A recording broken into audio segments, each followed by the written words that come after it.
እንኳን ለሊቀ መላእክት ቅዱስ ሚካኤል ዓመታዊ ክብረ በዓል በሰላም አደረሳችሁ። በስመ አብ ወወልድ ወመንፈስ ቅዱስ አሐዱ አምላክ አሜን። ውድ የባህራን ሚዲያ ቤተሰቦች ዝግጅታችን ለበርካታ የተዋህዶ ልጆች ተደራሽ እንዲሆን ቪዲዮ ላይክ፣ ኮሜንት እና ሼር በማድረግ እንዲሁም ቻናላችን ሰብስክራይብ በማድረግና የደወል ምልክቱን በመጫን እንድትጀምሩ በአክብሮት እናስታውሳችኋለን። በሰኔ ወር የሚነበብ የቅዱስ ሚካኤል ድርሳን። በስም በአካል በግብር ሦስት፣ በመለኮት በአገዛዝ በስልጣን በባህሪ በህልውና ግን አንድ አምላክ በማለት በአብ በወልድ በመንፈስ ቅዱስ ስም አምነን ሰኔ በባተ በ12 ቀን የሚጸለይ የሚነበብ የቅዱስ ሚካኤልን ድርሳን እንናገራለን። የመልአኩ ልመናው ረድኤቱ ከሁላችን ጋር ይኑር ለዘላለም አሜን። ይህ ድርሳን ቅዱስ ሚካኤልን እጅግ አድርጎ የሚወድ የአብያተ ክርስቲያናት ሁሉ ተቀዳሚ በኩር የምትሆን ያኮሱን ጳጳስ ዮሐንስ የደረሰው ነው። ኪልቅያ በምትባል አገር ሃይማኖቱ የጸና አስተራኒቆስ የሚባል አንድ ታላቅ መኮንን ነበር። የሚስቱም ስም አፎምያ ይባላል። ሁለቱም እግዚአብሔርን የሚፈሩ የመላእክት ሁሉ አለቃ የሚሆን ቅዱስ ሚካኤልንም በፍጹም ልቡናቸው የሚወዱ ነበሩ። በየወሩም በቅዱስ ሚካኤል ስም ከገንዘባቸው እየከፈሉ ለነዳያን ይመጸውቱ ነበር። የበዓሉንም መታሰቢያ ያደርጉ ነበር። ከጊዜ በኋላ ባሏ አስተራኒቆስ ታመመ። በዚህም ጊዜ ሚስቱ አፎምያ እያዘነችና እያለቀሰች እንዲህ አለችው፣ ጌታዬ ሆይ የምነግርህ ነገር ስላለኝ በጥሞና ስማኝ። ይኸውም ሴቷ ባሏ በሞተ ጊዜ ቤተፈት ጋለሞታ ሴተኛ ዳሪ እንደምትሆንና የዕለት ምግቧንም ለማግኘት ልዩ ልዩ አይነት ፈተና እንደሚደርስባት አንተ ታውቃለህ። እንግዲህ አንተ ከዚህ ዓለም በሞት ተለይተህ ብቻዬን በምቀርበት ጊዜ ከሐዘኔ የሚያረጋጋኝ አባት፣ እናት ወይም ተስፋ የሚሆነኝና የሚያጽናናኝ ልጅ የለኝም። ስለዚህ አሁን አንተ በሕይወት ሳለህ በመዓልትና በሌሊት ከሰይጣን ጠብ እንዲያድነኝ በስዕል ቤት አስቀምጬ የማጸንበት ዘንድ የመላእክት ሁሉ አለቃ የሚሆን የቅዱስ ሚካኤልን ስዕል ከእንጨት ታስቀርጽልኝ ዘንድ እጠይቅሃለሁ አለችው። አስተራኒቆስም ወደ እንጨት ጠራቢ መልእክተኛ ልኮ ከወይራ እንጨት ዕፀ ዘይት የመላእክት አለቃ በሚሆን በቅዱስ ሚካኤል አምሳል ስዕል ቅረጽልኝ አለው። እንዲሁም ብላቴኖቹን የብርና የወርቅ አንጥረኛ ጥሩልኝ ብሎ አንጥረኛው ከመጣ በኋላ በቅዱስ ሚካኤል አምሳል ከወርቅና ከብር የተሰራ ስዕል ሰርቶ ለአስተራኒቆስ ሰጠው። እሱም ለሚስቱ ለአፎምያ ሰጣትና በስዕል ቤቷ ሰቅላ በክብር አስቀመጠችው። እንደተባለው ባሏ ሞቶ ነፍሱ ወደ ሰማይ ካረገች በኋላ ከዚህ ዓለም ተግባር በመራቅ በፍጹም ልቡናዋ የእግዚአብሔር ተገዥ ሆነች። በመዓልትና በሌሊትም በቅዱስ ሚካኤል ስዕል ፊት እየሰገደች የመላእክት ሁሉ አለቃ ቅዱስ ሚካኤል ሆይ ጠብቀኝ፣ ለሁል ጊዜም ከኔ አትለይ፣ ይቅር ይለኝ ይምረኝም ዘንድ ወደ እግዚአብሔር ጸልይልኝ እያለች ትጸልይ ጀመር። በጎ ሥራዋም ከዕለት ወደ ዕለት ከፍ ከፍ እያለ ሄደ። ለነዳያንና ለችግረኞች ምጽዋት መስጠትንም በየዕለቱ ተግባሯ አደረገች። ይህን በጎ ሥራዋን የተመለከተ ሰይጣን በምቀኝነት ተነሳሳባት። በብዙ ብስጭትና ደም ፍላት በሴት ባልቴቶችና በሕፃናት የተመሰሉ በብዙ ሰራዊተ ሰይጣናት ታጅቦ ወደ እሷ መጥቶ በቤቷ አጥር ደጃፍ ተቀመጠ። ከዚያም የምትራዳትን ገረዷን አፎምያን ጥሪልኝ አላት። ገረዲቱም አፎምያ ካለችበት ሄዳ ብዙ ሕፃናትን ያስከተሉ የሴት ባልቴቶች ከሁለተኛው በር ተቀምጠዋል አለቻት። ከዚህም በኋላ አፎምያ ማን ይሆን በማለት እየተጠራጠረች ወጣችና የመላእክት አለቃ የሚሆን የቅዱስ ሚካኤል ስዕል ወዳለበት ቤቷ ይገባ ዘንድ ጋበዘችው። እንደዚሁም በበሩ አጠገብ የተቀመጡትን አረጋውያን ሴቶች እናቶቼ ሆይ በረከታችሁ ረድኤታችሁ ይደርሰኝ ዘንድ ኑ ከቤት ግቡና ጸልዩልኝ፣ የመላእክት አለቃ የሚሆን የቅዱስ ሚካኤልን ምስል ተሳለሙ። ጌታዬ አስተራኒቆስ ከመሞቱ አስቀድሞ ለእሱ አደራ ሰጥቶኛልና አለቻቸው። ጌታዬ ከሞተ ወዲህ ግን ልጅም ቢሆን የወንድ ጾታ ያለው ሰው ከቤቴ ገብቶ ስለማያውቅ ምናልባት ከመካከላችሁ ወንድ ቢኖር ከቤት እንዳትገቡ በእግዚአብሔር ስም አምላችኋለሁ አለቻቸው። በመበለት ተመስሎ የመጣ ዲያብሎስም ወደ ቤት እንገባ ዘንድ አንችልም፣ በአንቺም የጸሎት ቤት ተገኝተን ልንጸልይ አይገባንም፣ ወደ አንቺ ከመምጣታችን አስቀድሞ ስለ አንቺም ስለ እኛም ባለንበት ቦታ ጸልየናልና አላት። ነገር ግን እኔ የምነግርሽን የማትሰሚ ከሆነ ይህ ሁሉ ጾምሽና ጸሎትሽ ምን ይጠቅምሻል? በጾምና በጸሎትሽ ብዛት የተነሳ ካለ ዕድሜሽ ትሞቻለሽ። ለስንቱስ ችግረኛና ድሃ ነው ገንዘብሽን የምትበትኝው? ይህም አድራጎት ከመሞትሽ በፊት ከድህነት ላይ ስለሚጥልሽ የሚቀብርሽ እንኳን አታገኝም። እንዲሁም ደግሞ ባሌ ወይም ጌታዬ ከሞተ ወዲህ የወንድነት ጾታ ያለው ሰው ከቤቴ ገብቶ አያውቅም ትያለሽ። ነገር ግን መጽሐፍ እንደተናገረው ባል የሌላት ሴት ሁሉ በቤቷ ረድኤት በረከት የለም፣ በሕይወትም የመኖር ተስፋ የመነመነ ነው አላት። ዳግመኛም የምነግርሽን በጥሞና አድምጪኝ። አስቀድሞ እግዚአብሔር የቅዱሳንን አዳምና ሔዋን ወንድና ሴት አድርጎ ፈጠራቸው። ዛሬም ይሄንን ልነግርሽ የመጣሁት ያንቺን ፍቅር አክብሬና ስለምወድሽ አይደለምን? እህቴ ሆይ አንቺ ከዚህ ዓለም በሞት በተለየሽ ጊዜ የሚቀርብሽና ገንዘብሽን የሚወርስ እንዲሁም ስምሽን የሚያስጠራና መታሰቢያሽን የሚያደርግ ልጅ ሳይኖርሽ በዚህ አይነት እንዴት ለመኖር ትችያለሽ? እነሆ አኖሪዎስ የተባለ ሰው ጠላቶቹ መንግስቱን ሊገለብጡትና ሊቀሙት በተነሱበት ጊዜ በዚያው ዘመን ሚስቱ ስለመሞቷ አውቃለሁ። ዛሬም እነሆ እሱ ሚስት ሊያደርግሽ ይፈልጋል። አፎምያ ሆይ እንደኔ ሐሳብ ቢሆን እሱም ብታገቢ መልካም ነው። ምክንያቱም ብዙ የወርቅና የብር ጥሎሽ ጥሎ አንቺን እንዲያገባ ከሱም ጋር በመንግስቱ ሁሉ ንግሥት ሆነሽ እንድትኖሪ ወደ አንቺ ልኮኛልና አላት። አፎምያም ለዲያብሎስ እንዲህ ስትል መለሰችለት፣ አባቴ ሆይ የጫንከው ቆም መልካም ነበር፣ ነገር ግን አነጋገርህ መልካም አይደለ፣ እጅግ የከፋና የሚያስቆጣ ነው። አትጹሙ፣ አትጸልዩ፣ ለነዳያን ለመስኪናን ምጽዋት አትስጡ፣ አባትና እናት ለሌላቸው ድሃ አደግ ልጆች እርዳታ አታድርጉ ብሎ የተናገረው የትኛው መጽሐፍ ነው? ሁለተኛስ ባል አግቢ እያልክ የምትመክረኝ ሴት ባሏ ከሞተ በኋላ ሌላ ባል እንድታገባ ወንድም ሚስቱ ከሞተች በኋላ ሌላ እንዲያገባ አንተ የሰራኸው ነው ወይስ ከመጽሐፍ ያገኘኸው? ከቶ በዚህ ሁሉ ነገርህ ልታስተይ ትሞክራለህን? እኛስ ነቢይ ዮናስ ታላቂቱ አገር ነነዌ እስከ 3 ቀን ትጠፋለች ሲል እግዚአብሔር አዟል ብሎ እንዳስተማራቸው ሰምተናል። የነነዌም ንጉሥ ይህን ሰምቶ ሕዝቡን ንስሐ እንዲገቡ፣ ጾም እንዲጾሙ፣ ጸሎት እንዲያደርጉ፣ ምህላ እንዲይዙ ባዘዘ ጊዜ ሕዝቡ እንደ ትእዛዙ ስለፈጸሙ እግዚአብሔር ሕዝቡን ይቅር አለ። ነነዌም ከጥፋት ዳነች። ሐዋርያው ጳውሎስም በየጊዜው ንስሐ ግቡ፣ ጾሙ፣ ጸልዩ እያለ አስተምሮናልና እንዲሁም ጌታችን አምላካችን ኢየሱስ ክርስቶስ አንድ ባለጸጋ መጥቶ መምህር ሆይ ምን ሰርቼ መንግሥተ ሰማያትን ልወርስ እችላለሁ ብሎ ቢጠይቀው ሄደ ያለህን ሀብት ሽጥና ለድሃ ስጥ፣ ይህንንም ካደረክ በኋላ መጥተህ ተከተለኝ እንዳለው በቅዱስ ወንጌል ተናግሯል። ታዲያ እንዴት አንተ ሌላ ባል አግቢ ብለህ ትመክረኛለህ? እኔ ግን የማውቀውን ልንገርህ።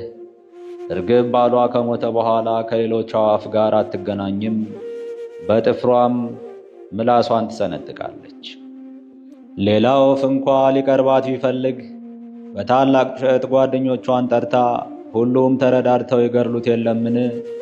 ስለምን አንተ 2 ባል አግቢ ትለኛለህ? ይህ ሥራ የአረማውያን እንጂ የክርስቲያኖች ሕግ አይደለም። አንተ ርኩስ!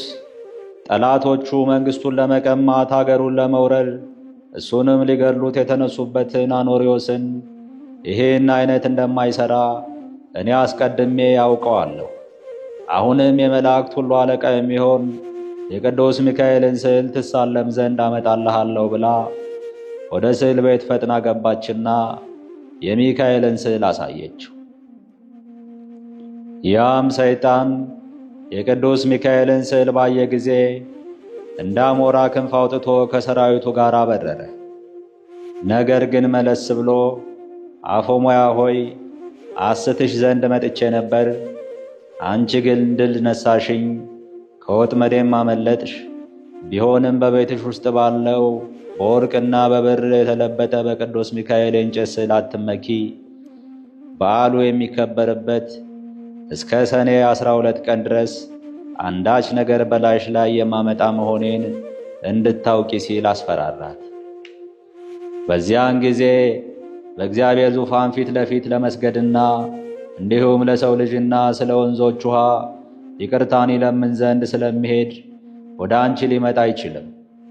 በዚህን ጊዜ በቤትሽ ውስጥ ያለውን ስዕል እመገጽ ከገጸ ምድር አጠፋዋለሁ፣ እስኪ ሚካኤል የሚያደርገኝን አያለሁ አላት።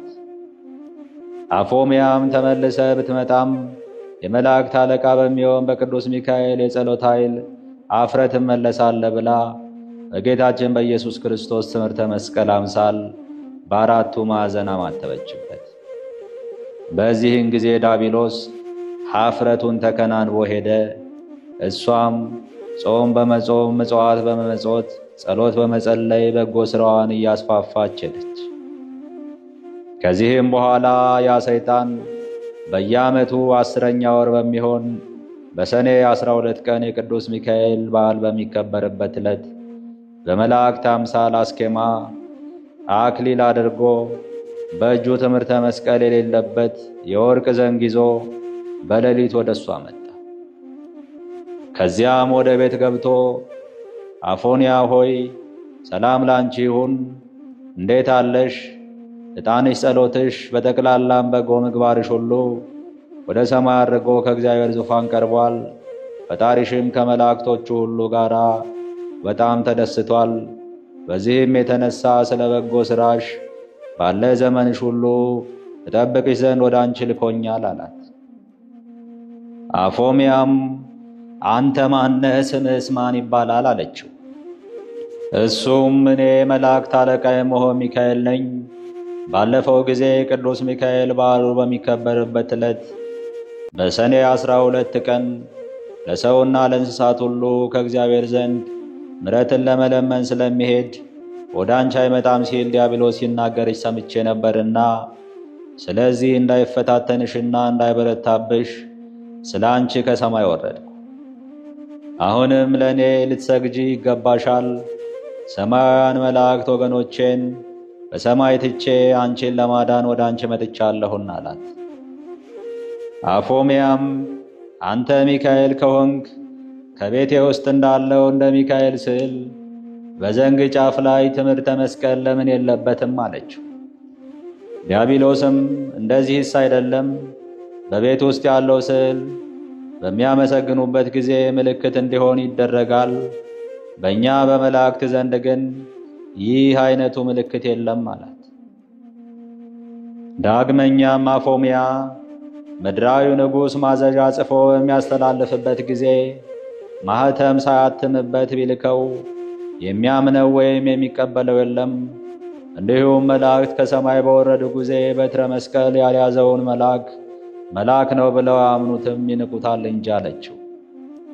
ይልቁንስ መልአክ ከሆንክ ትሳለመው ዘንድ የሚካኤልን ስዕል ላምጣልህ አለችው። በዚህን ጊዜ ዲያብሎስ ፊቱ ተለወጠ፣ በጨለማ የተሸፈነ ተራራ አከለ። ዓይኖቹም እንደ እሳት ቀሉ፣ አፉም ጨለማን እንደተመላ ታላቅ ጉድጓድ ወይም ገደል መሰለ። ከአፉም ሽታው እጅግ የከፋ ጭስ ይወጣ ነበር። ተቅበጠበጠ። ይገድላትም ዘንድ ዘሎ አነቃትና አንቺ አፎምያ እንዴት ይህን ያክል ፈተና ታመጭብኛለሽ? ከእንግዲህ እስከ አንቺው ጋር እሞታለሁ እንጂ አልተውሽም አላት። በዚህን ጊዜ በታላቅ ቃል ወደ ቅዱስ ሚካኤል እንዲህ ስትል ጮኸች። አቤቱ የመላእክት ሁሉ አለቃ የምትሆን ሚካኤል ሆይ ፈጥነህ ድረስና ከኔና ከአዳም ልጆች ሁሉ ጠላት አድነኝ አለችው። የመላእክት አለቃ ቅዱስ ሚካኤልም ያድናት ዘንድ ብርሃን ለብሶ ብርሃን ተጎናጽፎ ከሰማይ ወረደ፣ ብርሃኑም በቤቱ ሁሉ መላ። ከዚያም ዲያብሎስ በያዘው በትረ መስቀል በመታው ጊዜ በመሬት ላይ ዘረጋው። ዲያብሎስም ቅዱስ ሚካኤልን እግዚአብሔር የሰጠኝ ዘመኔ ሳይፈጸም እንዳታጠፋኝ በእግዚአብሔር ስም አምልሃለሁ አለው። ከዛሬ ጀምሮ ስምህ ከሚጠራበት ስዕልህ ካለበት ቦታ ሁሉ ፈጽሞ አልደርስም። የመላእክት አለቃ ሚካኤል ሆይ ቀድሞም ከሰማይ ያወረድከኝ፣ ከክብሬ አዋረድከኝ፣ ከሹመቴ ሻርከኝ አንተ ነህ። አሁንም ይቅርታ አድርግልኝ እያለ ለመነው። በዚያኑ ጊዜ ቅዱስ ሚካኤል ዲያብሎስን አሳፍሮ አዋርዶ ለቀቀው። ወደ አፎምያም መለስ ብሎ ንዑድ ክብርት የሆንሽ እግዚአብሔር ታማኝ አገልጋዩ አፎምያ ሆይ ጸሎትሽ፣ ምጽዋትሽ፣ በጎ ሥራሽ ሁሉ ወደ ሰማይ አድርጓል፣ ከእግዚአብሔር ዙፋን ፊት ቀርቧል።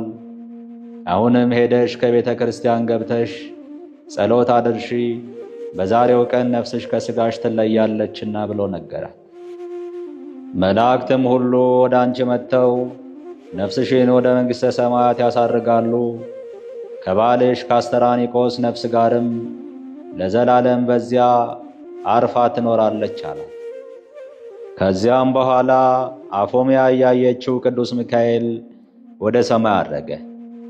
እሷም ንጹሕ ልብስ ለብሳ ወደ ቤተ ክርስቲያን ሄደችና የክርስቶስን ሥጋና ደም ተቀበለች። ከዚያም ከጳጳሱ ዘንድ ቀረበችና አባቴ ሆይ በዛሬው ቀን ወደ ቤቴ መጥተህ ቤቴን ባርክልኝ፣ ቀሳውስትና ዲያቆናትንም መዘምራኑንም አስከትለህና እና ስለ እኔ ጸልዩልኝ አለችው። ብላቴኖቿንም ያለኝን ገንዘብ ሁሉ አቅርቡልኝና ነዳያንንና በመንገድ ያገኛችሁትንም ሁሉ ጥሩልኝ አለቻቸው። እንዳሳሰበችው ጳጳሱና ቀሳውስቱ ዲያቆናትም ሌሎችም የቤተ ክርስቲያን አገልጋዮችም ሁሉ መጥተው በቤቷ ከተሰበሰቡ በኋላ ያላትን ገንዘብ በጳጳሱ እጅ ለነዳያን መጹታ በሰላም ወደ ቤታቸው ይገቡ ዘንድ አሰናበተቻቸው። ጳጳሱንና ካህናቱን ወደ አዳራሽ አስገብታቸው ጳጳሱን በወርቅ ወንበር አስቀመጠችው። ካህናቱንም በጳጳሱ ግራና ቀኝ በብር ወንበር አስቀመጠቻቸው። ለጳጳሱም ስለ ክብሩ ከእግሩ በታች የአበባ ምንጣፍ አስነጥፋለት ነበር። ከዚህም በኋላ በመካከላቸው ቆመችና እጇን ወደ ሰማይ በመዘርጋት መምህራን እንዳስተማሯት በሀገሯ ቋንቋ ወደ እግዚአብሔር ትጸልይ ጀመር። ጳጳሱንም አባቴ ሆይ የንስሐ ጸሎት ስጠኝ ብላ ልብሷን በመሬት ላይ አነጠፈችና ተንበረከከች። ከዚያም ጳጳሱን ገንዘቤ ሁሉ በአንተ አማካይነት ለእኔና ለባሌ ለአስተራኒቆስ ለስማችን መታሰቢያ ይሆን ዘንድ ለነዳያን መጹትልኝ አለችው። በዚህን ጊዜ እንግዲህ የሚካኤልን ስዕል አምጣልኝ አለችና ካመጣላት በኋላ ተሳለመችና በፊቷ ላይ እንዳስቀመጠችው ያ ስዕል ከፊቷ ላይ ተነስቶ እንዳሞራ በሮ የመላእክት ሁሉ አለቃ የሚሆን በቅዱስ ሚካኤል ቤተ ክርስቲያን ገብቶ በቤተ መቅደሱ መካከል ያለ መስቀያ ተሰቀለ። ከዚህ በኋላ ይህ ስዕል ለምልሞ መልካም ፍሬ አፍርቶ ስለተገኘ በዚህ ሀገር ታላቅ ደስታ ሆነ። በሀገሩም ያሉ ድውያን፣ ሕሙማን፣ ርኩሳን አጋንንት ያደረባቸው ቅጠሉን ቆርጠው በውሃ በታጠቡበት ጊዜ ከደዌያቸው ይፈውሳቸው ነበር። ይህም እስካሁን ድረስ ይደረጋል። በዚያም ሀገር የመላእክት አለቃ ስለሚሆን በቅዱስ ሚካኤል ስም ብዙ ታላላቅ ታምራት ተደርጓል። እንደዚሁ የመላእክት አለቃ የሚሆን የቅዱስ ሚካኤል በረከት ንድ ክብርት የምትሆን የአፎምያ ጸሎት ከሁላችን ጋር ይሁን ለዘላለሙ አሜን። ከጽንፍ እስከ ጽንፍ የሚበር ንስረ አርያም የሚባል ዜማው ውዳሴው እንደ ማር የጣፈጠ ንዑድ ክቡር የሚሆን ቅዱስ ሚካኤል ያደረገው ታምር ይህ ነው። ወዳጁ ገሌን የጸሎቱ ኃይል ከሲኦል ረግረግ ያውጣው፣ በዚህም በሚመጣውም ዓለም ከክፉ ነገር ሁሉ ይጠብቀው፣ ርጉም ከሚሆን ከተኩላ አፍ ያድነው፣ ተንኮለኛ ከሚሆን ከሰይጣን ወጥመድ ይሰውረው ለዘላለሙ አሜን። ቆጵሮስ በምትባል ደሴት እግዚአብሔርን የሚፈራ የመላእክት አለቃ በሚሆን በቅዱስ ሚካኤል ጸሎት የሚተማመን አንድ ክርስቲያናዊ ሰው ነበረ። ከዕለታት አንድ ቀን ክቡር በሚሆን በቅዱስ ሚካኤል ስም ቤተ ክርስቲያን መስራት ይገባኛል ሲል በልቡ አሰበና ፈጽሞ የምታምር ቤተ ክርስቲያን ሠራ። ሰርቶም ከጨረሰ በኋላ በልዩ ልዩ ጌጥ አስጌጣት። ከዚህም በኋላ በቅዱስ ሚካኤል ስም የጠራትን ቤተ ክርስቲያን ይባርኩለትና ያከብሩለት ዘንድ ወደ ኤጲስቆጶሱና ካህናቱ መልእክት ላከ። ለቤተ ክርስቲያኑ ማስመረቂያም ብዙ ድግስ ደግሶ ታላቅ በዓል አደረገ። ከዚያም ካህናቱ፣ ዲያቆናቱ፣ ምዕመናኑም ሁሉ የቅዱስ ሚካኤል ቤተ ክርስቲያን በሚባረክበት ቀን በቤተ ክርስቲያኑ ተሰብስበው ከቆሙ በኋላ ኤጲስቆጶሱ እንደ ሕጉ የቅዳሴ ጸሎት ጀመረ። በዚያች አገር ጋኔን ያደረበት አንድ አይሁዳዊ ሰው ነበረና እሱም መላ አካላቱ ለምጽ ወጥቶበት የሚጨነቅ ጥርሱን እያፋጨ የሚሰቃይ በጽኑ ደዌ የተያዘ ነበረ። ከደዌውም ጽናት የተነሳ ሰውነቱ ሁሉ እንደ ድንጋይ ደርቆ ነበር። የመላእክት አለቃ የቅዱስ ሚካኤል ቤተ ክርስቲያን የሚባረክበትና የሚቀደስበት ቀን እንደደረሰ በሰማ ጊዜ ከመኝታው ተነስቶ ልብሱን ለውጦ የክርስቲያን ልብስ በመልበስ ፍጹም ክርስቲያን መስሎ ከቤተ ክርስቲያን ገብቶ ከሕዝቡ ጋር ቆመ። ኤጲስቆጶሱም ቅዳሴ ቤተ ክርስቲያኑን በፈጸመ ጊዜ የተቀደሰበትን ቅዳሴ ጠበል ቤተ ክርስቲያኑ ዙሪያና ግድግዳውን ሁሉ ሲረጭ ያ አይሁዳዊ በቆራጥ ልቡ እና በጽኑ ሃይማኖት ቅዳሴ ጠበሉን ተቀብሎ ራሱን ረጨ፣ ሰውነቱንም ሁሉ ታጠበበት። የመላእክት አለቃ ከሚሆን ከቅዱስ ሚካኤል ስዕል ፊት ከሚበራ የቀንዲል ዘይትም ወስዶ እንዲህ እያለ ተቀባ። አቤቱ ጌታዬ ቅዱስ ሚካኤል ሆይ ከዚህ ከጽኑ ደዌ ፈጥነ ፈውሰኝ፣ ከዚህ ከክፉ የለምጽ በሽታም አድነኝ። ከዚህ ሁሉ በሽታዬ ብታድነኝ ለቤተ ክርስቲያንህ ምንም ያልተቀላቀለበት ንጹሕ የሆነ 20 ወቄት ወርቅ እሰጣለሁ። በጌታችን በኢየሱስ ክርስቶስ ስም ተጠምቄ ፍጹም ክርስቲያን ሆናለሁ። የወልደ እግዚአብሔርን ሰው መሆንም አምናለሁ። ስለ አዳምና ሔዋን ስለ ልጆቻቸውም ሲል ከዳዊት ወገን ከተወለደች ከእመቤታችን ከሥጋዋ ሥጋ ከነፍሷ ነፍስ ነስቶ መወለዱን በትክክል ተቀብዬ አምናለሁ። ባለ የሕይወት ዘመኔ ሁሉ ለቤተ ክርስቲያንህ ሳገለግል እኖራለሁ አለ። ይህንንም ከተናገረ በኋላ እንቅልፍ አለውና በዚያች ሌሊት በዚያው በቅዱስ ሚካኤል ቤተ ክርስቲያን ውስጥ ተኝቶ አደረ። ከእንቅልፉም በነቃ ጊዜ ሰውነቱ ሁሉ በሙሉ ጤንነት ላይ ሆኖ ከለምጹ ተፈውሶ ከበሽታውም ድኖ አገኘው። ከዚህም በኋላ በታላቅ ደስታ እግዚአብሔርንና ቅዱስ ሚካኤልን እያመሰገነ ወደ ቤቱ ገባ። ያም አስቀድሞ ያስጨንቀው የነበረ ጋኔን ከሱ ተለይቶ ወጣ። በሰውነቱ ላይ ይታይ የነበረ ለምጽም ጠፋ። ፈጽሞ ከሰውነቱ ላይ አንዳችም የበሽታ አይነት የቀረ ስላልነበረ ፍጹም ጤነኛ ሆነ። ያም አይሁዳዊ ከጽኑ ደዌው ፈጽሞ በዳነ ጊዜ ለቅዱስ ሚካኤል ቤተ ክርስቲያን እሰጣለሁ ብሎ ቃል የገባትን ያን 20 ወቄት ንጹሕ ወርቅ ሰጠ። በዚያኑ ጊዜ ፈጥኖ ወደ ኤጲስቆጶሱ ዘንድ ሄደና ቅዱስ ሚካኤል ያደረገለትን ታምራት ሁሉ ነገረው። ከለምጹ እንዳዳነውና ካደረበት ጋኔን እንዴት እንዳላቀቀውም አስረዳው።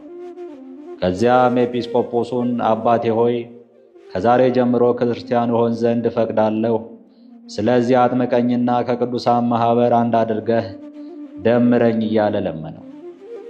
ኤጲስቆጶሱም እሺ ብሎ ከቤተሰቡና ከዘመዶቹ ጋር አጠመቀውና ክርስቲያን አደረገው። ከዚያም በኋላ የአይሁዳዊ ሰው በቀናች በጸናች ሃይማኖት ጸንቶ በበጎ ሥራ ተጠምዶ የቅዱስ ሚካኤልን ቤተ ክርስቲያን ለማገልገል ወሰነ። እንዲሁም በጨለማ ለነበሩ ሰዎች ብርሃን ወጣላቸው፣ በድንቁርና በቀቢጸ ተስፋ ለነበሩ ሰዎች ዕውቀት ተገለጸላቸው፣ በክህደት በኃጢአት ለነበሩ ንስሐ ተሰራላቸው፣ ሃይማኖት ተሰጣቸው ተብሎ በነቢይ እንደተነገረ ቅዱስ ሚካኤል ቀድሞ ከነበረበት ጨለማ ወደ ብርሃን እንዴት እንደመለሰውና ያደረገለትን ታምራት ሁሉ ለሕዝቡ ሲነግር ኖረ።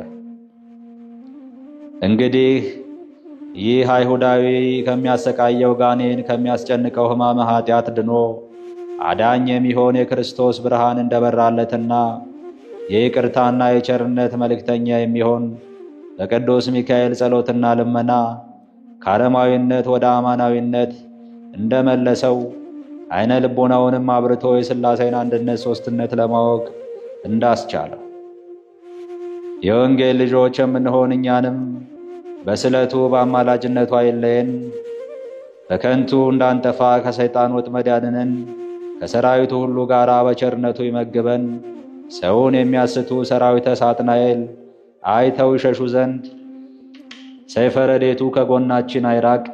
ቅሚያን የተመሉ ወላዲያነ ሐሰት ሐሳውያነ መሲሖች ከሆኑ ጥልቀቱ ከማይገኝ የተንኰላቸው ባሕር እንዳንሰጥም ይጠብቀን፣ ከወጥመዳቸው እንዳንገባ በክንፈ ረድኤቱ ይሰውረን። ከዚህም ሁሉ በቸርነቱ መጋረጃ ይሰውረን ዘንድ ሁል ጊዜ እየመጣ ይጎብኘን። ከቀድሞ ጀምሮ ቂም በቀል የሌለበት የምሕረት አማላጅ ነውና ኃይለ ጸሎቱ አማላጅነቱ ሁላችንም ከክፉ ነገር ሁሉ ይጠብቀን እስከ ዘላለሙ አሜን። በአብ በወልድ በመንፈስ ቅዱስ ስም በማመን በባሕሪ በሕልውና አንድ አምላክ ብለን አምነን ሰኔ በባተ በ12 ቀን የመላእክት ሁሉ አለቃ የሚሆን የቅዱስ ሚካኤል የበዓሉ መታሰቢያ እንዲከበር እንናገራለን። ልመናው አማላጅነቱ ከሁላችን ጋር ይኑር ለዘላለሙ አሜን። የሚከበርበትም ምክንያት እንዲህ ነው። እስክንድርያ በምትባል አገር አክሉ በጥራ የተባለች የግብፅ ንጉሥ ልጅ ዝሁል በሚባል ኮከብ ስም ያሰራችው ታላቅ ቤተ ጣዖት ወይም አዳራሽ ነበርና በየዓመቱ ሰኔ በባተ በ12ቱ ቀን ሕዝቡ ተሰብስበው ታላቅ በዓል ያደርጉ ነበር። በዚያም አዳራሽ ውስጥ በዚያች አገር በሚኖሩ ሰዎች ዘንድ የሚፈራና የሚከበር ስሙ ዝሁል የሚባል የብረት ጣዖት ነበረ። በዓሉ በሚከበርበት ዕለት ብዙ ፍሪዳ ይታረድ ነበር። አባ እለእስክንድሮስ የተባለ እስከ ተሾመ ድረስ ለዚያ ጣዖት ክብር እየሰጡ በዓል እያደረጉ ለብዙ ዘመን ቆዩ። ይኸውም የ300 ዓመተ ምህረት ተፈጽሞ የ4ኛው ምዕተ ዓመት መካከል ላይ ነበር። አባ እለእስክንድሮስ በእስክንድርያ ሀገር ሊቀ ጵጵስና በተሾሙ ጊዜ ያን ጣዖት ይሰብረው ዘንድ ወዶ ሳለ በሀገሪቱ ያሉ አንዳንድ ወግ አጥባቂዎችና አድሃሪያን ከለከሉት። ነገር ግን ቆስጤንጥኖስ ጻድቅ በነገሰ ጊዜ የክርስትና ሃይማኖት ስለተስፋፋች አባ እለእስክንድሮስ ዳግመኛ ይህን ጣዖት ሊሰብር ተነሳሳ። አሁንም እነዚያ ሰዎች የዚህን የጣዖት በዓል ስናከብር የብዙ ጊዜ ልምድ አለንና አትስበረው ሲሉ ከለከሉት። እነሆ ይህ ጣዖት እያለ ካንተ በፊት 18 ሊቃነ ጳጳሳት ነበሩ። ነገር ግን ልማዳችንን ሳይለውጡ በሱም ላይ አንዳችም ተቃውሞ ሳያደርጉ አልፈዋል አሉት። አባ እለእስክንድሮስ ግን ይህ ጣዖት የሚያጠፋ እንጂ የሚያለማ ወይም የሚጠቅም አለመሆኑን መልሶ መላልሶ ነገራቸው። ብዙ ማስረጃም አቀረበላቸው። እሱን የሚያከብር ሁሉ ሰይጣናትን እንደሚያመልክ ሆኖ መቆጠሩን ገለጸላቸው። ዳግመኛም አባ እለእስክንድሮስ እንዲህ አላቸው። ምክሬን ብትሰሙ ሐሳቤን ብትቀበሉ ይህንም በዓል ቀድሞ እንደነበረ አድርጌ እሰራላችኋለሁ። ነገር ግን ይህን ጣዖት ሰብረን ምኵራቡን ባርከን ቀድሰን ቤተ ክርስቲያን ሰርተን ክቡር በሚሆን በቅዱስ ሚካኤል ስም ሰይመን ታላቅ በዓል እናደርግለታለን። መሥዋዕቱም ለልዑል እግዚአብሔር ይሆናል። የሚታረዱትም በጎች ሰንጋዎቹም ለችግረኞች ለጦም አዳሪዎችና ለአንካሶች መሰጠት አለባቸው። ስለዚህም ክብር ምስጋና ይግባውና ከጌታችን ከኢየሱስ ክርስቶስ ዘንድ ክቡር የሚሆን ቅዱስ ሚካኤል ክብር ይሰጣችኋል አላቸው። እነሱም ይህ በጎ ምክር ደስ ስላሰኛቸው ትእዛዙን በመቀበል የመላእክት አለቃ በሚሆን በቅዱስ ሚካኤል ስም ቤተ ክርስቲያን ሰሩ። ያቺም ቤተ ክርስቲያን በእስክንድርያ ሀገር የታወቀችና ታላቅ ስመጥር ገዳም ሆነች። በግብፅ አገር እስላሞች እስከነገሱ ድረስ ብዙ ዘመን ኖረች። ከነገሱ በኋላ ግን ያችን ቤተ ክርስቲያን አፈረሷት። ይህም በዓል ከተሠራ ጀምሮ እስከ ፈረሰችበት ቀን ድረስ ንዑድ ክቡር የሚሆን የቅዱስ ሚካኤልን በዓል የሀገሩ ሰዎች ሁሉ እየተሰበሰቡ ያከብሩት ነበር። ከነሱ መካከል እግዚአብሔርን እጅግ አድርጎ የሚፈራ ወር በገባ በየ12 ቀን የቅዱስ ሚካኤልን ዝክሩን የሚዘክርና ይልቁንም በኅዳር 12 እና በሰኔ 12 ቀን በታላቅ ክብር የሚያከብር አንድ ሰው ነበር። ለዚህ እግዚአብሔርን ለሚፈራ ሰው ርኅራኄ የሌለው በሱም ላይ ጥላቻ ያደረበት ባለጸጋ ጎረቤት ነበረው። የቅዱስ ሚካኤልን በዓል በሚያከብርበት ጊዜ ሁሉ ይዘብትበት፣ ይሳለቅበት ነበር። ይህ እግዚአብሔርን የሚፈራ ሰውዬ በዚህ አይነት በጎ ሥራ ብዙ ጊዜ ከኖረ በኋላ ከዚህ ዓለም ድካም ያርፍ ዘንድ የሞቱ ጊዜ ቀረበ። ሚስቱንም ጠርቶ በጎ ሥራ ከመስራት ለድሃ ከመመጾት ቸል አትበይ፣ የቅዱስ ሚካኤልንም በዓል በየወሩ ከማክበር አትቦዝኚ፣ ይልቁንም በኅዳር 12 እና በሰኔ 12 ቀን ከፍ ባለ ሥነ ሥርዓት እንድታከብሪ አደራ ልሻለሁ አላት። በሚሞትበትም ጊዜ ሚስቱ ጸንሳ ነበር። ይህም ሰው በሰላም አረፈና ፍጹም መንግሥተ ሰማያትን ወረሰ። ከዚህም በኋላ ሚስቱ የመውለጃዋ ጊዜ ተቃርቦ ነበርና ምጥ ይዟት በታላቅ ጭንቅ ላይ እንዳለች አንተ የእግዚአብሔር መልአክ ሆይ በእኔ ላይ ይቅርታን አውርድ፣ ከዚህ ከደረሰብኝ ጭንቅ ይገላግለኝ ዘንድ ስለ እኔ እግዚአብሔርን ለምንልኝ፣ አንተ ከእግዚአብሔር ዘንድ ታላቅ ባለሟልነት ተሰጥቶሃልና እያለች ለመነች። ይህንንም በምትልበት ጊዜ ያለችበት ቤት በብርሃን ተመላ። ከጭንቋም ዳነችና መልኩ በጣም ያማረ ልጅ ወለደች።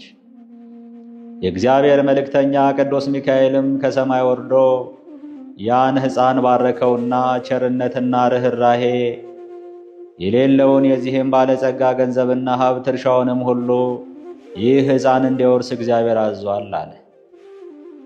ያን ጊዜ ያ ባለጸጋ በሴትዮዋ ቤት መስኮት አጠገብ ሆኖ ሁኔታውን ሁሉ ይመለከት ነበርና ይህን ነገር በሰማ ጊዜ ልቡ በታላቅ ሐዘን ተነካ። ሕፃኑንም የሚገድልበትን ምክንያት ይፈልግ ጀመር። ነገር ግን እግዚአብሔር በቅዱስ ሚካኤል ጸሎት ብላቴናውን ከክፉ ነገር ሁሉ ይጠብቀው ነበር። ብላቴናውም 10 ዓመት በሆነው ጊዜ እናቱ በጣም ችግር ጸናባት።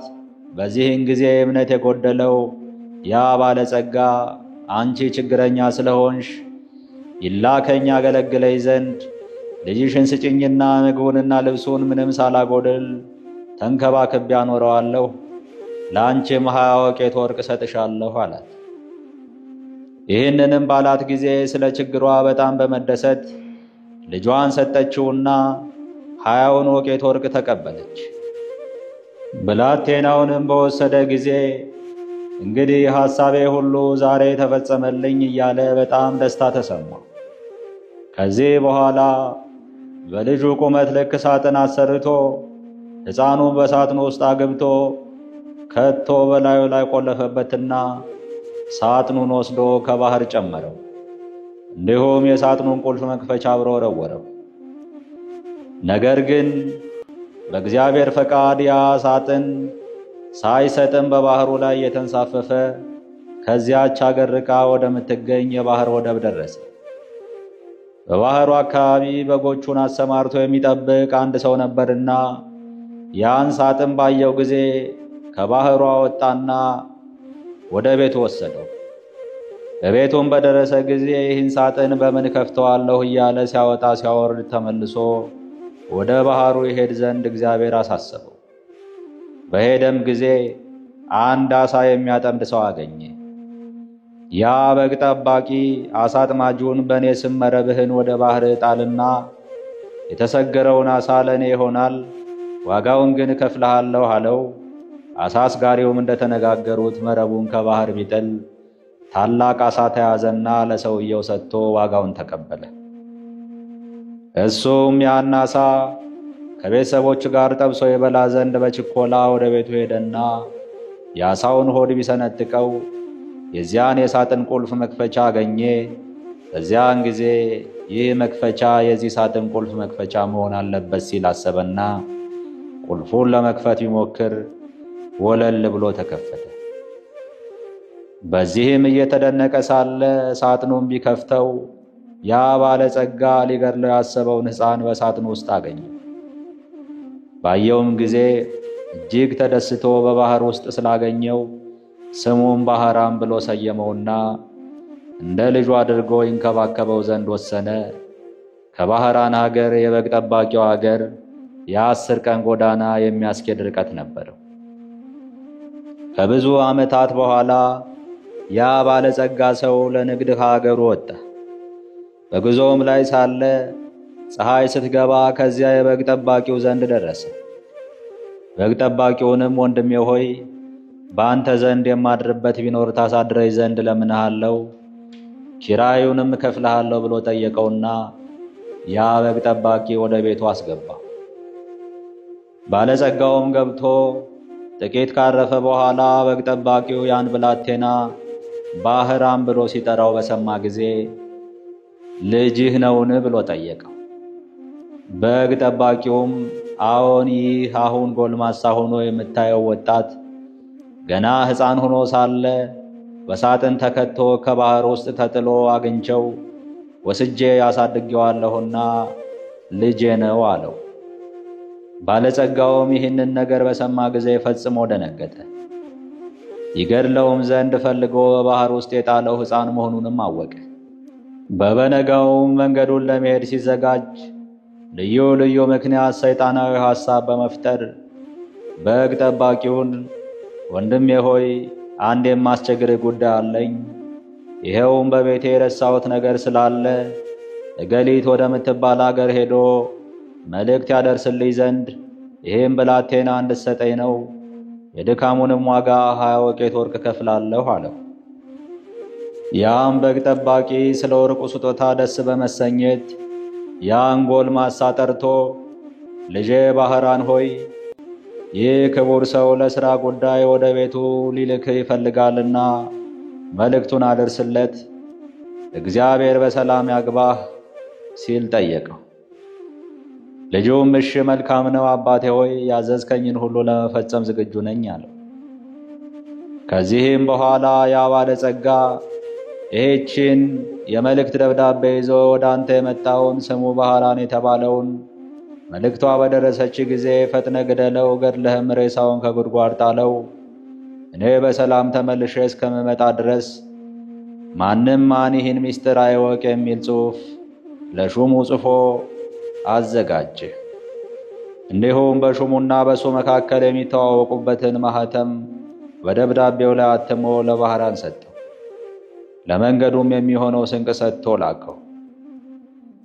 እሱም መልእክቱን ለማድረስ በሚጓዝበት ጊዜ ከቦታው ለመድረስ የአንዲት ቀን መንገድ ሲቀረው እነሆ ክቡር የሚሆን የመላእክት አለቃ ቅዱስ ሚካኤል በንጉሥ ጭፍራ አምሳል በፈረስ ተቀምጦ ወደ እሱ ደረሰና ወዴት እንደሚሄድ ጠየቀው። ባህራንም ከአንድ ባለጸጋ ሰው የተጻፈ ደብዳቤ ይዤ እሱን ለማድረስ እገሊት ወደምትባል አገር ሄዳለሁ አለው። ንዑድ ክቡር የሚሆን ቅዱስ ሚካኤልም እስኪ የመልእክቱን ደብዳቤ አሳየኝ ባለው ጊዜ ከግርማው የተነሳ ፈርቶ ሰጠው። መልአኩም ደብዳቤው ላይ የተጻፈው መልእክተ ሞት ደምስሶ ከኔ ከባለጸጋ ገሌ የተጻፈ ይልና ይህም መልእክት ይዞ ለመጣ ሰው እገሊት የምትባለዋን ልጄን አጋቡት፣ ዳሩለት፣ በዱር የተሰማራውን ከብቴን፣ በቤት ያለውን ሀብቴን፣ በጠቅላላው የሚንቀሳቀስና የማይንቀሳቀስ ንብረቴን በሙሉ አውረሸዋለሁና እኔ እስክመጣ ድረስ አትጠብቁ፣ በሄድኩበት አገር የምቆይበት ጉዳይ አለኝና በቤቴና በንብረቴ ላይ ሙሉ ሱልጣን ሰጥቼዋለሁና የወደደውን ያደርግ ዘንድ አትከልክሉት። ስለዚህም በእኔና በአንተ መካከል የምንተዋወቅበትን ምልክት አድርጌበታለሁ የሚል ጽሑፍ ጽፎ ሰጠውና እንግዲህ ወደ ባለጸጋው ቤት ሂድና ይህም መልእክት አድርስ፣ ነገሩ እንዳይገለጽብህ ከኔ ጋር መገናኘታችንንና የመልእክቱን ጽሑፍ እንደለወጥኩልህ ለማንም አትንገር ሲል አስጠነቀቀው። ባህራንም እሺ ጌታዬ እንዳዘዝከኝ አደርጋለሁ ብሎ ጉዞውን ቀጠለና የዚያን የባለጸጋ ቤት እየጠየቀ ከደረሰበት በኋላ ደብዳቤውን ለሹሙ ሰጠው። ያም ሹም ደብዳቤውን ተቀብሎ ሲያነብ የታተመበት ማኅተም እውነተኛ መሆኑን ካረጋገጠ በኋላ እግዚአብሔር እንዳዘዘው በቤተ ክርስቲያን ደንብ የባለጸጋውን ልጅ በተክሊል አጋባው። የሰርጉንም በዓል እስከ 40 ቀን ድረስ በታላቅ ደስታ ከበሩ።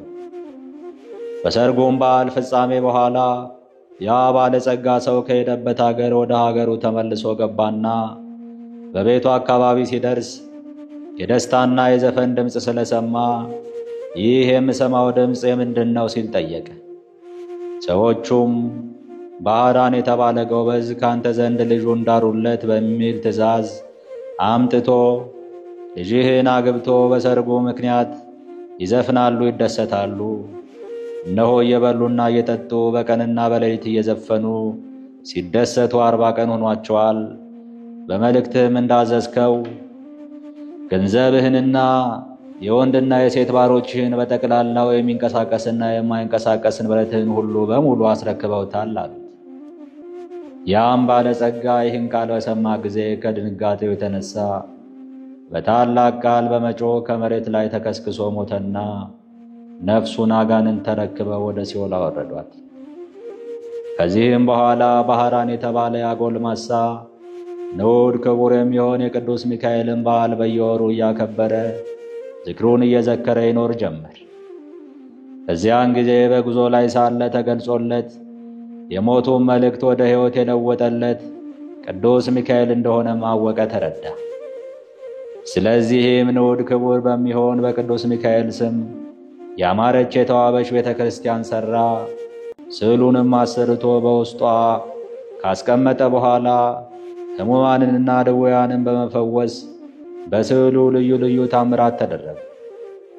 ባህራንም በዚህች ቤተ ክርስቲያን ላይ ማዕረገ ቅስናን ተሹሞ እስከ ዕለተ ሞቱ ድረስ የመላእክት አለቃ ቅዱስ ሚካኤልን ሲያገለግል ኖረ።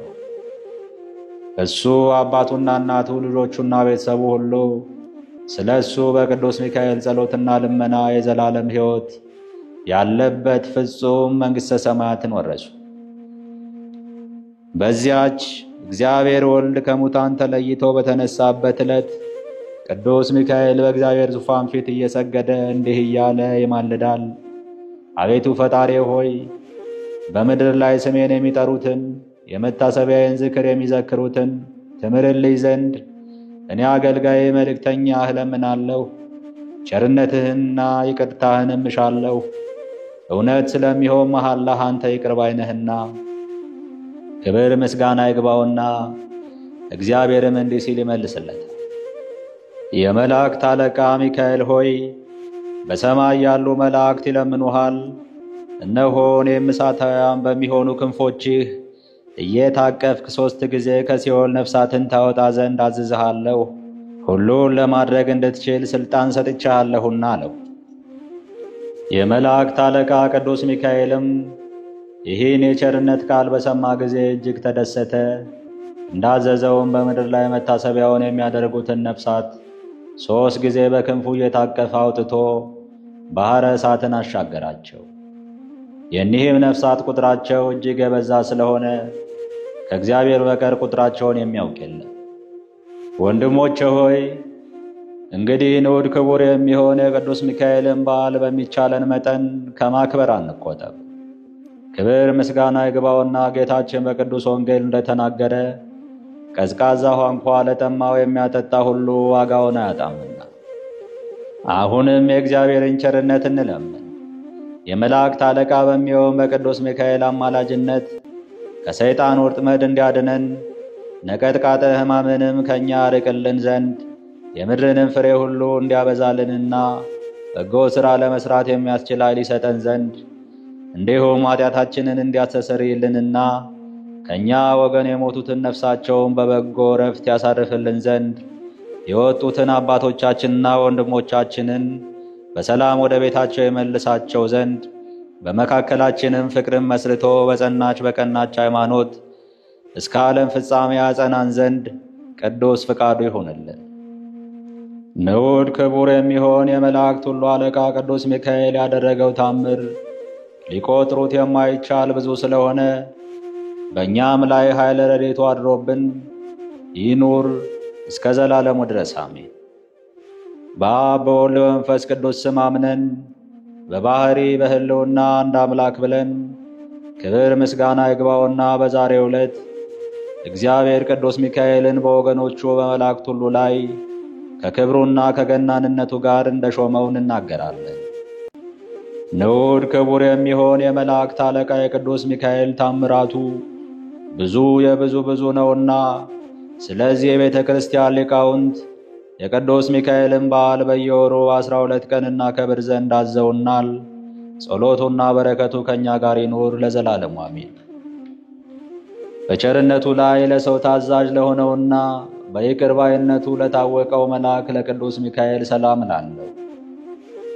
አስቀድሞ የእግዚአብሔር ወደ ሰማይ ማድረግ በዚህ መልአክ የመለከት ድምፅ ወይም መነፋት እንደሆነ ዳግመኛም በሚመጣበት ጊዜ እንዲሁ ይሆናል። ዳግመኛም በዛሬው ዕለት ንዕድ ክብርት የምትሆን አፎምያ የዕረፍቷ ቀን እንደሆነ እንናገራለን። ይህችም ቅድስት አፎምያ የተባለች ሴት አንድ እግዚአብሔርን የሚፈራ አስተራኒቆስ የተባለ ሰው ሚስት ናት። ይኸውም ሰውዬ ምጽዋትን የሚሰጥ 3 በዓላቶችን በየወሩ የሚያከብር ነበር። እኒህም በዓላት የመላእክት አለቃ የሚሆን የቅዱስ ሚካኤልን በዓል፣ ወር በገባ በየ12 ቀን የእመቤታችን ቅድስት ድንግል ማርያምን በዓል በየወሩ በ21 ቀን፣ የጌታችንን የኢየሱስ ክርስቶስን የልደቱን መታሰቢያ በዓል ወር በባተ በ29 ቀን ሲያከብርና መታሰቢያቸውንም ሲያደርግ ይኖር ነበር። ይህም ሰው የሚሞትበት ቀን በደረሰ ጊዜ በሕይወቱ ሳለ የሚያደርገውን ምጽዋት እንዳታስቀር አዘዛት። ይልቁንም የኒህን የ3ቱን የመታሰቢያ በዓላት ዝክር እንዳታስተጓጉል አደራ አላት። እሷም በቤቷ ውስጥ አኑራ ከሰይጣን ፈተና ትከላከልበት ዘንድ የሚካኤልን ስዕል አሰርቶ እንዲሰጣት ባሏን ጠየቀችውና አሰርቶ ሰጣት። ባሏም ከዚህ ዓለም በሞት በተለየ ጊዜ አስቀድሞ እሱ ከሚያደርገው በጎ ሥራ አንዳችም ሳታጓድል ትሠራ ጀመር። ሰይጣን ይህን በተመለከተ ጊዜ በቅናት ተነሳባት። በመበለትና በመነኩሴዎች ተመስሎ እየመጣ ስላንቺ በጣም ነው የማዝነው እያለ በነገሩ ሊያግባባት ሞከረ። አሁንም ዕድሜሽ ወደ እርጅና ከመግፋቱ በፊትና ገንዘብሽም ከማለቁ አስቀድሞ ባል አግብተሽ ልጅ ትወልጂ ዘንድ እመክርሻለሁ አላት። ቀጥሎም ባልሽ እንደሆነ መንግሥተ ሰማያትን ወርሷል፣ ምጽዋትን አይፈልግም ባላት ጊዜ እሷም ከእንግዲህ ከሌላ ወንድ ጋር ላልገናኝ ለእግዚአብሔር የመሐላ ቃሌን ሰጥቻለሁና አላደርገውም ስትል መለሰችለት። እርግቦችና ቁራዎች እንኳ ባላቸው ከሞተ ሌላ ባል አያውቁም፣ ባሪያ እግዚአብሔር ለተፈጠሩ ሰዎችማ ይህን ማድረግ እንዴት ይገባል አለችው። ነገሩን እንዳልተቀበለችው ባየ ጊዜ መልኩን ለውጦ ዛሬ ባይቻለኝ በሌላ ቀን መጥቼ ሐሳቤ እንድትቀበይ አደርጋለሁ ሲል በታላቅ ቃል ጮኸ። እሷም የቅዱስ ሚካኤልን ስዕል አወጣችና ከዚያ ድምጥማጡን አጠፋችው። ከዚያም በሰኔ 12 ቀን እንደ ልማዷ ለማክበር ስትዘጋጅ ሳለ ዳግመኛ ሰይጣን በመልአክ አምሳል ተመስሎ መጣና ሰላም ላንቺ ይሁን፣ ቸር አለሽን? እኔ መላእክት አለቃ ቅዱስ ሚካኤል ነኝ። እነሆ ገንዘብሽን በመጽዋት ማባከንሽን ትተሽ ከምዕመናን ወገን ለአንዱ ሚስት ትሆኚ ዘንድ እግዚአብሔር ወደ አንቺ ልኮኛል። በዚህም ላይ ያለ ባል የምትኖር ሴት መቅዘፊያ የሌላት ወይም መልህቋ እንደተቆረጠ መርከብ መሆኗን እወቂ አላት። ከመጽሐፈ ብሉያት ልዩ ልዩ ጥቅሶችን እያመጣ ተመልከቺ። አብርሃም፣ ይስሐቅና ያዕቆብ፣ ዳዊት፣ ሌሎችም እነሱን የመሰሉ ሁሉ ሚስት አግብተዋል። ነገር ግን የእግዚአብሔር ባለሟሎች እንደነበሩ አስቢ አላት። ቅድስት አፎምያ መልሳ አንተ የእግዚአብሔር መልአክ ከሆንክ የመታወቂያ ምልክት የሚሆን ትምህርተ መስቀል ወዴት አለ? የንጉሥ መልእክተኛ የሆነ ሁሉ የንጉሡም ማኅተም ሳይዝ ወደ ሌላው መልእክት ሊያደርስ አይሄድምና አለች። ሰይጣንም ይህም በሰማ ጊዜ መልኩ ተለወጠ፣ ዘሎም አነቃት። በዚህም ጊዜ አፎምያ ወደ ቅዱስ ሚካኤል ድረስልኝ እያለች ስጮህ ፈጥኖ ደረሰና ዳናት። ሰይጣኑንም በብዙ ዓይነት ሥቃይ ካሰቃየው በኋላ እግዚአብሔር እስከ ዓለም ፍጻሜ ድረስ ታግሶኛልና ይቅር በለኝ አታጥፋኝ ብሎ ስለለመነው ተወው። ቅዱስ ሚካኤልን ቅድስት አፎምያን ሄደሽ ቤትሽን አዘጋጂ፣ በዛሬው ዕለት ከዚህ ዓለም በሞት ትለያለሽና እነሆ እግዚአብሔርም ዓይን ያላየውን ጆሮ ያልሰማውን ልቦና ያላሰበውን ዋጋሽን አዘጋጅቶልሻል ብሎ ከነገራት በኋላ ሰላምታ ሰጥቷት ወደ ሰማይ አድረገ።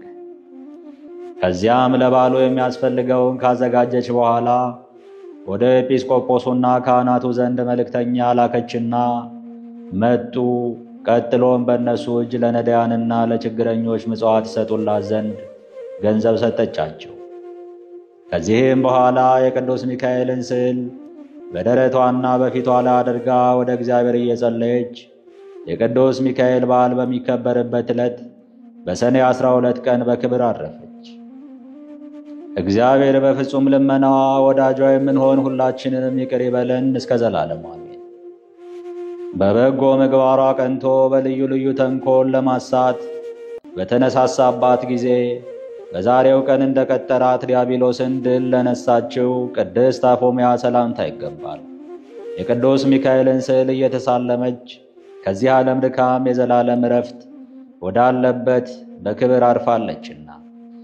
ዳግመኛም በዛሬው ዕለት ብፁዕና ንጹሕ የሚሆን ሰማያዊ ምስጢር የተገለጸለት ኢትዮጵያዊ ንጉሥ ላሊበላ ያረፈበት ቀን ነው። በዚህ ጻድቅ ንጉሥ ጸሎት እግዚአብሔር ይቅር ይበለን ለዘላለሙ አሜን። ከእንጨትና ከጭቃ አይደለ በፈለገው አይነት ድንጋዮች እንደ ጭቃ እየተሳቡለት በመንፈስ ቅዱስ ጥበብ ቤተ መቅደሶችን ላነጸ ለሠራ ለንጉሥ ላሊበላ ሰላምታ ይገባል። ነጋሲነቱንና ምስፍንናውን ያጠይቅለት ዘንድ የነገሥታትና የታላላቅ ሰዎች ተድላ የሚሆን ይህ ማር በተወለደበት ዕለት በንብ ተከበበ።